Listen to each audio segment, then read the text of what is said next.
हमारे चैनल को सब्सक्राइब करें और बेल नोटिफिकेशन को जरूर दबाएं। ज्योतिष रतन लाइव चैनल पे हमारे सभी दर्शकगणों का बहुत बहुत हार्दिक स्वागत और अभिनंदन। मैं हूं आचार्य पंडित सर्वदानंद शर्मा और आज आपके साथ हम एक बहुत दिलचस्प विषय पर चर्चा करने जा रहे हैं और वो है उसका नाम जो भगवान शंकर जी को हम भोलेनाथ कहते हैं। क्यों कहते हैं? देखिए साथियों, आप भी ये चीज महसूस करते होंगे और आपने देखा भी होगा और आप देख भी रहे होंगे कि हमारे हिंदू धर्म में यूं तो सभी के अपने अपने इष्ट हैं। सभी किसी के कोई बजरंगबली जी में आस्था रखता है, कोई माँ भगवती में रखता है, कोई गणपति में रखता है। सभी के अपने अपने जो प्रिय गॉड हैं, हर व्यक्ति की अपनी अपनी अलग आस्था है। लेकिन आपने देखा होगा कि भगवान शंकर अकेले ऐसे गॉड हैं हमारे हिंदू धर्म में कि जिनके टेम्पल्स यानी मंदिर हर शहर में, हर छोटे कस्बे में, गांव में आपको मिलेंगे। इतने किसी और देवी देवता के हमारे मंदिर नहीं हैं जितने भगवान शंकर के। क्यों हैं? इसके पीछे बहुत साधारण सा कारण है कि जो हमारे जितने भी देवी देवता हैं, यानी कि हमारे सत्यनारायण स्वामी जी, भगवान विष्णु जी, माँ भगवती, गणपति जी, ब्रह्मा जी। ब्रह्मा जी का तो सिर्फ पूरे हिंदुस्तान में एक ही मंदिर है, राजस्थान में, पुष्कर में। तो भोले बाबा जी का इतने मंदिर क्यों हैं? वो इसलिए हैं साथियों कि इनका नाम भोलेनाथ है ना, तो ऐसे ही नहीं पड़ गया भोलेनाथ। भोलेनाथ कुछ कारण है तभी भोलेनाथ पड़ा, और भोलेनाथ इसलिए पड़ा कि वो बहुत भोले हैं। यानी कि जो भी कोई भक्त इनकी भक्ति करता है, एक तो इनकी भक्ति करना बहुत सरल है। यानी कि जितनी और हमारे जो देवी देवता हैं उनकी जब हम भक्ति करते हैं तो वो बहुत कठिन भक्ति होती है, उनकी उपासना बहुत कठिन होती है। और भगवान शंकर जी के प्रसन्न करने के लिए, उनको प्रसन्न करने के लिए तो बहुत सरल विधि है। पूजा का जो तरीका है वो बहुत सिंपल है और वो बहुत आसानी से प्रसन्न हो जाते हैं भक्त से, बहुत आसानी से। वो तो कहते हैं बस भक्त की भक्ति चाहिए मुझे और कुछ नहीं चाहिए। तो इसी बात पे आज हम चर्चा आपके साथ कर रहे हैं कि आखिर शिव जी को भोलेनाथ क्यों कहते हैं। भगवान शिव जी के वैसे तो देखिए कई नाम हैं, लेकिन जो उनके भक्त हैं उन्हें भोलेनाथ ही पुकारना ज्यादा पसंद करते हैं। भोलेनाथ ऐसे देव जिन्हें प्रसन्न करना, जैसा कि हमने अभी कहा, बहुत सरल और बहुत आसान है।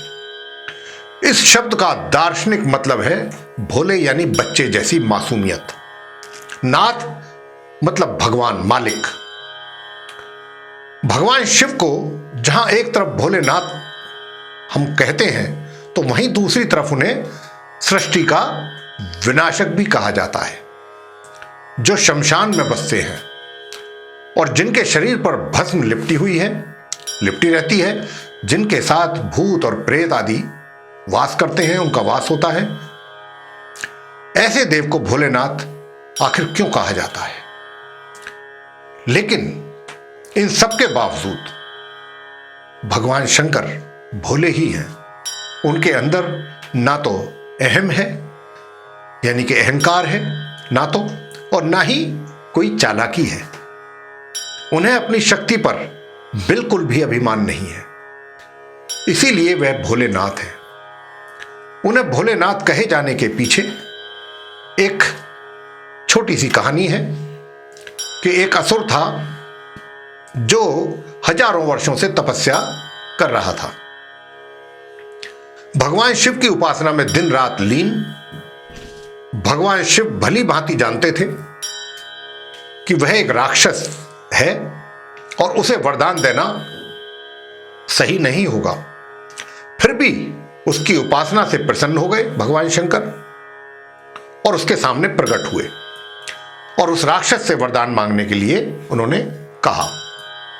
उस असुर का नाम आपको बता देते हैं, उस असुर का नाम था भस्मासुर। भस्मासुर ने भगवान शिव से क्या वरदान मांगा? यह वरदान मांगा कि वह जो कुछ भी छुए, जिस चीज पे भी वो हाथ लगा दे, जहां भी छू दे, तुरंत वह चीज भस्म हो जाए। शिव ने तुरंत उसको यह वरदान उसकी भक्ति से प्रसन्न होकर के बिना कुछ सोचे समझे उसको दे दिया। अब भस्मासुर वरदान की परीक्षा लेना तो चाहता था। भस्मासुर जब उसको वरदान मिल गया भगवान शंकर जी से, तो उसका वो एक्सपेरिमेंट भी करना चाहता था, देखना चाहता था कि भाई ये वाकई ऐसा है या नहीं जो भगवान से मैंने मांगा है, क्या इसमें कुछ सच्चाई है। भस्मासुर को लगा कि अगर वह भगवान शिव को ही भस्म कर दे तो फिर उससे ज्यादा श्रेष्ठ तो और कोई रह ही नहीं जाएगा इस संसार में, तीनों लोकों में। और ऐसा कहा जाता है कि भगवान शिव अपने भक्त को खाली हाथ कभी लौटाते नहीं हैं। इसीलिए भोले अपनी जान बचाकर वहां से, जब उनको यह एहसास हुआ कि ये तो मुझे ही भस्म करना चाहता है, तो उन्होंने वहां से अपनी जान बचाना ही मुनासिब समझा और वो अपनी जान बचाकर वहां से भागने लगे।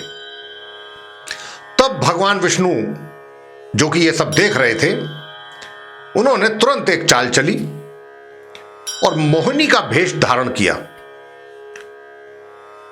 भगवान विष्णु मोहिनी के रूप में उस भस्मासुर असुर को मोहित करने के लिए उन्होंने नृत्य करना आरंभ कर दिया और भस्मासुर का हाथ चालाकी से उनके सिर पर ही रखवा दिया, भस्मासुर के।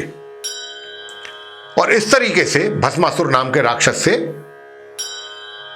मुक्ति मिल गई। यानी कि उन्होंने नृत्य इसलिए आरंभ किया कि वो नृत्य देखे और वो भी कुछ इसी प्रकार के एक्ट करे, और उसने जो है वो हाथ अपना अपने ही सिर पर रख लिया, जिससे कि वो भस्म हो गया भस्मासुर, और उसको फिर मुक्ति मिल गई राक्षस को।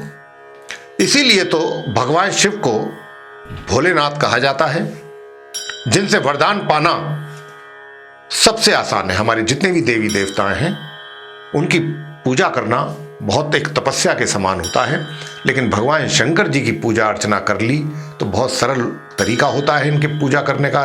इन पूजा के माध्यम से अपनी बात भक्त आसानी से भगवान भोले शंकर तक पहुंचा देते हैं, और भगवान भोले शंकर, जैसा कि उनके विषय में ये सब जानते हैं कि वो किसी को खाली हाथ निराश नहीं करते हैं, और अपने भक्तों को तो बिल्कुल नहीं करते हैं, और बहुत जल्दी वो प्रसन्न हो जाया करते हैं।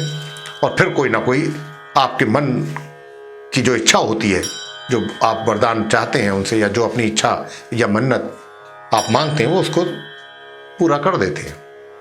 तो ये था भगवान शंकर के विषय में आपको एक छोटी सी और बहुत प्यारी सी हमारी ओर से एक भेंट थी। आपको आशा करते हैं ये अवश्य पसंद आई होगी। इसी के साथ हम आपसे इजाजत लेते हैं। बहुत बहुत धन्यवाद। जय माता दी।